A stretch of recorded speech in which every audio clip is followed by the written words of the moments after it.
నమస్కారం, నేను డాక్టర్ తపస్వి Krishna, consultant transplant pulmonologist, Gleneagles hospital, Lakdi కపూల్. ఇవాళ మనము లంగ్ ట్రాన్స్ప్లాంట్ అంటే ఏంటి, రీజనరేటివ్ మెడిసిన్ అంటే ఏంటో తెలుసుకుందాము.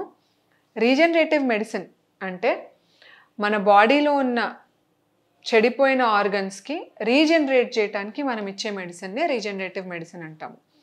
ఒక చిన్న సింగిల్ సెల్ నుంచి, స్టెమ్ సెల్స్ అనే చిన్న సెల్ నుంచి ఒక హోల్ ఆర్గన్ తయారు చేసే సైన్స్ మన దగ్గర ఇప్పుడు ఉందన్నమాట. సో డ్యామేజ్డ్ ఆర్గన్స్ని రిపేర్ చేయటానికి కూడా మన బాడీలోంచే సెల్స్ తీసి, లేదంటే మన ఫ్యామిలీలో కార్డ్ బ్లడ్స్ కానీ కలెక్ట్ చేసి ఉంటే ఆ కార్డ్ బ్లడ్ సెల్స్ కూడా వాడే ఛాన్సెస్ ఉంటాయి. సో ఇది రీజనరేటివ్ మెడిసిన్. ఊపిరితిత్తుల్లో ఇది ఎట్లా వర్తిస్తుంది?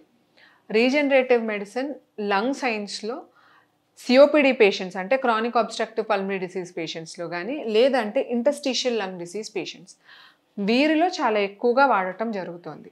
సో ఐఎల్డి అనే జబ్బులో లంగ్ ఫైబ్రోసిస్ అనేది జరుగుతుంది. లంగ్ ఫైబ్రోసిస్ అంటే ఊపిరితిత్తులు గట్టిపట్టము, ఆ గట్టిపడటం వల్ల ఆక్సిజన్ అనేది సరఫరా కాకుండా ఉంటాం, గాలిలోంచి బ్లడ్లోకి ఆక్సిజన్ సరఫరా అనేది తగ్గటం అనేది జరుగుతూ ఉంటుంది.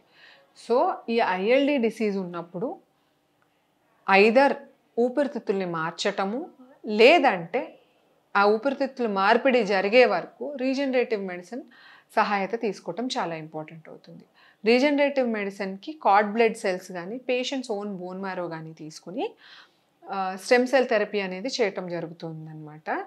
సో ఐఎల్డిలో ఏ స్టేజ్లో ఈ స్టెమ్ సెల్ థెరపీ చేయొచ్చు, అసలు స్టెమ్ సెల్ థెరపీకి పనికొస్తుందా పేషెంట్ బోన్ మ్యారో, ఇవన్నీ తెలుసుకుంటానికి కంపల్సరీ కన్సల్టేషన్ చేసుకున్నట్టయితే ఐఎల్డి ఏ స్టేజ్లో ఉంది, సిఓపిడి ఏ స్టేజ్లో ఉంది, మీకు స్టెమ్ సెల్ థెరపీ పనికొస్తుందా లేదా, లేక లంగ్ ట్రాన్స్ప్లాంట్ చేయవలసిందేనా అనేది తెలుసుకోవాల్సి వస్తుంది అనమాట. ఇది పేషెంట్ని చూసి కొన్ని రకాల టెస్టులు చేస్తే తరచు వ్యాధ, ఈ మధ్య కాలంలో వచ్చిన వ్యాధ అనేది తెలుసుకుని ట్రీట్మెంట్ అనేది ప్లాన్ చేయటం జరుగుతుంది.